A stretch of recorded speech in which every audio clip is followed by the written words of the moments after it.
اور صلہ رحمی کا حق اتنا زیادہ بڑا ہوا ہے کہ بڑی سخت وعید نبی اکرم صلی اللہ علیہ وآلہ وسلم نے ارشاد فرمائی۔ جب اللہ تعالیٰ نے رشتہ داری کو پیدا کیا تو اس نے عرش کے پائے کو تھام لیا،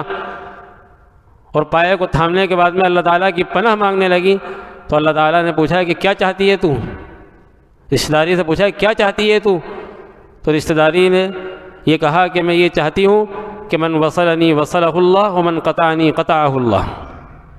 اللہ تعالیٰ نے یہ فیصلہ فرمایا، کیا تو اس بات سے خوش نہیں ہے کہ میں تیرے حق میں یہ فیصلہ کر دیتا ہوں کہ من وصلنی وصلہ اللہ ومن قطعنی قطعہ اللہ، جو مجھے کاٹے گا اللہ اس کو کاٹ دے گا، اور جو مجھے جوڑے گا اللہ اس کو جوڑ دے گا۔ جو رشتہ داری کا خیال رکھے گا اللہ تعالیٰ اس کو اپنی رحمت سے جوڑ دے گا، اللہ تعالیٰ اس کو اپنی مغفرت سے جوڑ دے گا، اللہ تعالیٰ اس کو اپنی جنت سے جوڑ دے گا، اللہ تعالیٰ اس کو اپنی بخشش سے جوڑ دے گا۔ اور جو صلہ رحمی کا خیال نہیں کرے گا، رشتہ داری کے حق کو کاٹنے کی کوشش کرے گا، اور دنیا کے لوگوں کے کہنے کے اندر آ کر یہ کہے گا کہ اس کا تو حق ختم ہو گیا، اس کے لیے اللہ کی طرف سے بھی یہ اعلان ہے کہ اللہ اس کے حق کو بھی کاٹ دے گا، دنیا کے اندر ہی کاٹ دے گا، اور دنیا کے اندر مرنے سے پہلے یا تو وہ اپنے آپ کو یا اپنی اولاد کو در در کے ٹھوکریں کھلانے پر مجبور ہوگا انشاءاللہ۔ خاص طور پر اس صورت کے اندر اللہ رب العزت نے میراث کی تقسیم کا تفصیلی ذکر فرمایا ہے۔ ایک پورا رکوع اللہ رب العزت نے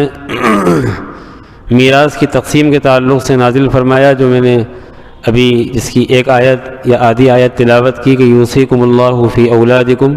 للذکر مثل حظ الانثیین۔ عام طور پر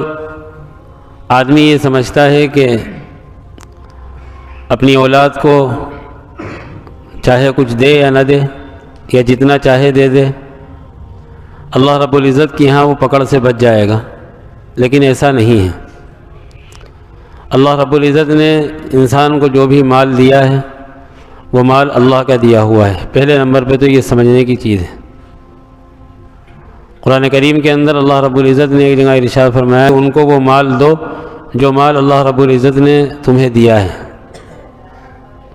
اس مال میں سے دو جو مال اللہ تعالیٰ نے تمہیں دیا ہے، یعنی جو کچھ بھی مال دیا ہوا ہے وہ اللہ کا دیا ہوا ہے۔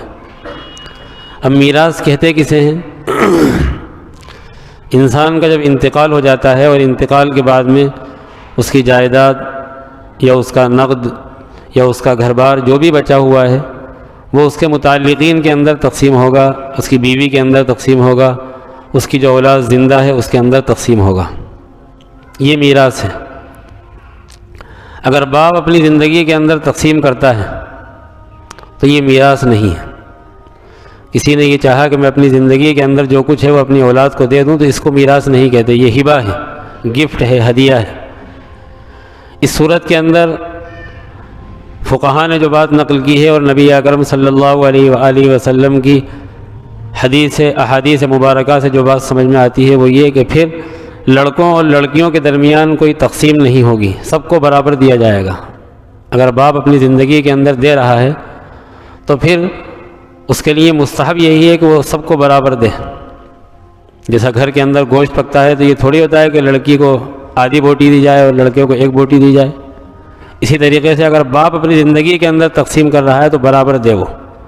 اس کی ایک مثال حضور اکرم صلی اللہ علیہ وسلم کے زبان مبارک سے ملتی ہے کہ آپ صلی اللہ علیہ وسلم کی خدمت کے اندر ایک صحابی حاضر ہوئے اور عرض کیا کہ اے اللہ کے رسول، میں نے اپنے اس بچے کو ایک غلام دیا ہے۔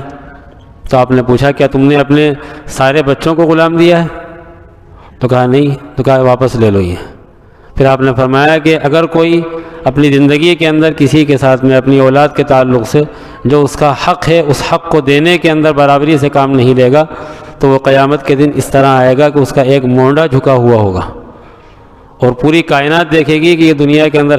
حق تلفی کر کے آیا ہے۔ جس طرح کہ خیانت کے بارے میں بڑی سخت وعید اللہ کے رسول صلی اللہ علیہ وسلم نے ارشاد فرمائی کہ قیامت کے دن اگر کوئی ایسا انسان آئے گا جو خائن ہوگا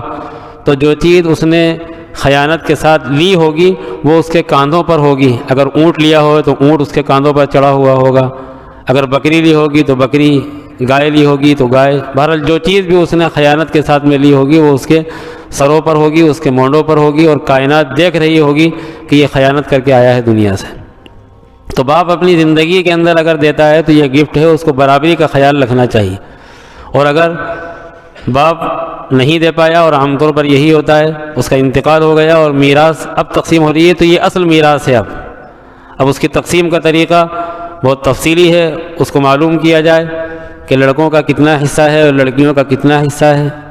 اگر مرنے والے کی بیوی زندہ ہے تو اس کا کتنا حصہ ہے، مرنے والے کی بیوی کی اگر اولاد ہے تو اس کا کتنا حصہ ہے، اولاد نہیں ہے تو کتنا حصہ ہوگا۔ پوری تقسیم جو مر جانے والے کے بعد جو وارثین بچتے ہیں ان کی ذمہ داری بنتی ہے کہ وہ صحیح انداز سے تقسیم کریں اور علماء سے پوچھ کے تقسیم کریں۔ اس تقسیم کے اندر اگر ذرا سی بھی وہ کمی بیشی کریں گے یا کسی کا حق ماریں گے تو بہت سخت وعید اللہ کے رسول صلی اللہ علیہ وآلہ وسلم نے ارشاد فرمائی،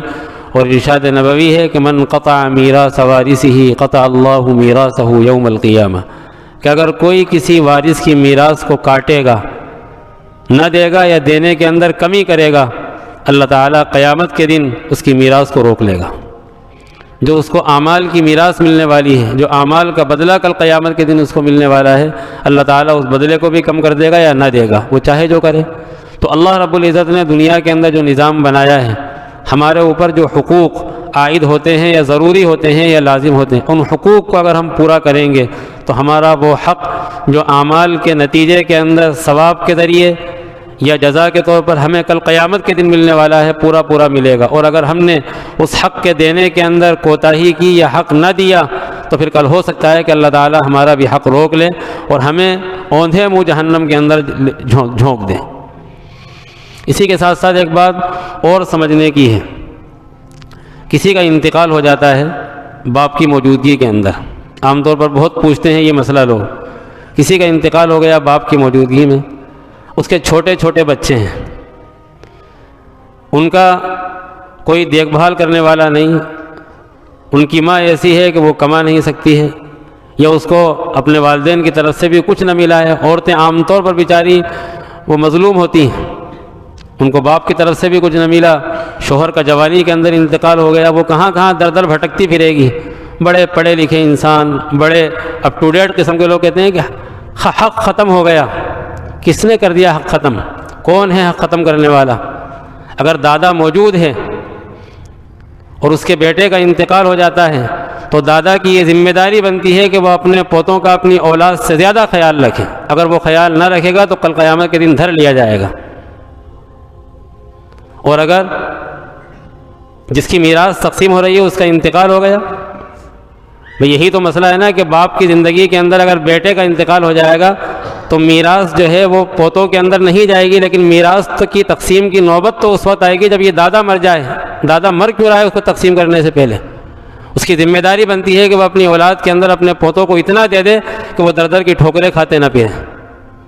اور اگر خدا نہ خواستہ ایسا ہو جاتا ہے کہ لڑکے کا انتقال ہوا اور لڑکے کے انتقال کے فوراً بعد ہی اس کے باپ کا بھی انتقال ہو گیا، اب میراث کی تقسیم کی نوبت آتی ہے، تو جو اس کی پھوپھیاں ہیں بچوں کی، جو اس کے چچا ہیں، وہ اپنے حق میں سے اس کو حق کاٹ کر دیں۔ آدمی یہ سمجھتا ہے کہ ناحق ہو گئے، ناحق کا مطلب یہ نہیں ہے کہ اب ان کو دینا گناہ ہے، بلکہ ان کو نہ دینا گناہ ہے۔ شریعت نے ان کا کوئی حق تو متعین نہیں کیا، آپ ان کو ان کا اپنے درمیان سے جو بھی حق ہے وہ آپ لے لیجیے۔ 3 لڑکے ہیں، 2 لڑکیاں ہیں، 1 ماں ہے، وہ حق اس کے اندر تقسیم ہو جائے گا، لیکن ان 3 چچاؤں کا اور 2 پھوپھیوں کا اور بوڑھی دادی کا حق بنتا ہے کہ وہ ان پوتوں کا خیال رکھیں جن پوتوں کے باپ کا انتقال جوانی کے اندر ہو گیا ہے اور اس کے باپ کی موجودگی میں ہو گیا اور شریعت نے اس کا کوئی حق متعین نہیں کیا۔ لیکن ایک حق اب بھی باقی ہے، وہ ہے صلہ رحمی کا حق، اور صلہ رحمی کا حق اتنا زیادہ بڑا ہوا ہے کہ بڑی سخت وعید نبی اکرم صلی اللہ علیہ وآلہ وسلم نے ارشاد فرمائی۔ حدیث شریف کے اندر آتا ہے کہ جب اللہ رب العزت نے رحم کو پیدا کیا، یہ دنیا تو ایسی ہے کہ اس کے اندر کچھ چیزیں ایسی ہیں جن کا صرف نام ہے، ان کی کوئی شکل نہیں ہے، لیکن کل قیامت کے دن اللہ تعالیٰ ہر چیز کی ایک شکل لائے گا۔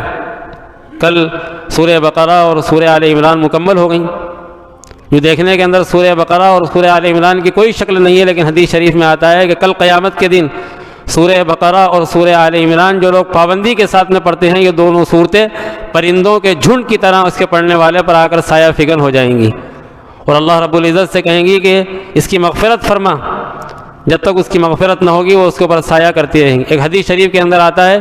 سورہ طٰہٰ کے بارے میں کہ سورہ طٰہٰ اپنے پڑھنے والے کی سفارش کرے گی، اور اتنی پرزور انداز میں سفارش کرے گی کہ باری تعالیٰ یا تو مجھے اپنی کتاب سے نکال دے یا اس کی مغفرت فرما۔ یہ ہے قرآن کا معاملہ۔ تو اللہ تعالیٰ شکل عطا فرمائے گا۔ تو یہ رحم کا معاملہ یہ ہے جس کو ہم کہتے ہیں رشتہ داری، اس کی کوئی صورت ہمیں نظر نہیں آتی، کوئی شکل نظر نہیں آتی، لیکن اس کی ایک شکل ہے، اس کی ایک صورت ہے جو اللہ کے یہاں موجود ہے۔ جب اللہ تعالیٰ نے رشتہ داری کو پیدا کیا تو اس نے عرش کے پائے کو تھام لیا، اور پائے کو تھامنے کے بعد میں اللہ تعالیٰ کی پناہ مانگنے لگی۔ تو اللہ تعالیٰ نے پوچھا کہ کیا چاہتی ہے تو؟ رشتہ داری سے پوچھا کیا چاہتی ہے تو رشتہ داری نے یہ کہا کہ میں یہ چاہتی ہوں کہ من وصلنی وصلہ اللہ ومن قطعنی قطعہ اللہ۔ اللہ تعالیٰ نے یہ فیصلہ فرمایا، کیا تو اس بات سے خوش نہیں ہے کہ میں تیرے حق میں یہ فیصلہ کر دیتا ہوں کہ من وصلنی وصلہ اللہ ومن قطعنی قطعہ اللہ، جو مجھے کاٹے گا اللہ اس کو کاٹ دے گا، اور جو مجھے جوڑے گا اللہ اس کو جوڑ دے گا۔ جو رشتہ داری کا خیال رکھے گا اللہ تعالیٰ اس کو اپنی رحمت سے جوڑ دے گا، اللہ تعالیٰ اس کو اپنی مغفرت سے جوڑ دے گا، اللہ تعالیٰ اس کو اپنی جنت سے جوڑ دے گا، اللہ تعالیٰ اس کو اپنی بخشش سے جوڑ دے گا۔ اور جو صلہ رحمی کا خیال نہیں کرے گا، رشتہ داری کے حق کو کاٹنے کی کوشش کرے گا، اور دنیا کے لوگوں کے کہنے کے اندر آ کر یہ کہے گا کہ اس کا تو حق ختم ہو گیا، اس کے لیے اللہ کی طرف سے بھی یہ اعلان ہے کہ اللہ اس کے حق کو بھی کاٹ دے گا، دنیا کے اندر ہی کاٹ دے گا، اور دنیا کے اندر مرنے سے پہلے یا تو وہ اپنے آپ کو یا اپنی اولاد کو در در کے ٹھوکریں کھلانے پر مجبور ہوگا انشاءاللہ۔ تو رشتہ داری کا معاملہ بہت سخت ہے۔ تو پہلے نمبر پہ تو یہ ہے کہ ہم یہ طے کریں کہ اپنی زندگی کے اندر اپنی اولاد کو جو کچھ اللہ نے ہمیں دیا ہے وہ برابری کے ساتھ میں تقسیم کریں گے، اور اگر مر جاتے ہیں تو مرنے سے پہلے وصیت کریں گے اپنی اولاد کو، اور اپنی اولاد کو ایسی تعلیم دیں گے، اپنی اولاد کی ایسی تربیت کریں گے، اپنی اولاد کو ایسے ماحول کے اندر زندگی گزارنا سکھائیں گے کہ وہ اپنی بہنوں کا حق نہ ماریں، اپنے بھائیوں کا حق نہ ماریں، اپنے بھتیجوں کا حق نہ ماریں، اپنے بھانجوں کا حق نہ ماریں، تاکہ اللہ رب العزت کی نوازشیں ان کے اوپر بھرپور ہو سکیں، اور وہ صلہ رحمی کا حق ادا کرنے والے ہوں، صلہ رحمی کو کاٹنے والے نہ ہوں، ختم کرنے والے نہ ہوں۔ اللہ رب العزت ہمیں قرآن کریم کی ان آیات پر عمل کرنے کی توفیق عطا فرمائے، اور اللہ رب العزت ان لوگوں میں سے نہ بنائے جو اللہ رب العزت کی آیات کو سنتے ہیں اور پسے پش ڈال دیتے ہیں، اس پر عمل کرنے کا ارادہ نہیں کرتے۔ آمین۔ وآخر دعوانا ان الحمد للہ رب العالمین۔ سبحان اللہ وبحمدہ، سبحانک اللہم وبحمدک، نشہد ان لا الہ الا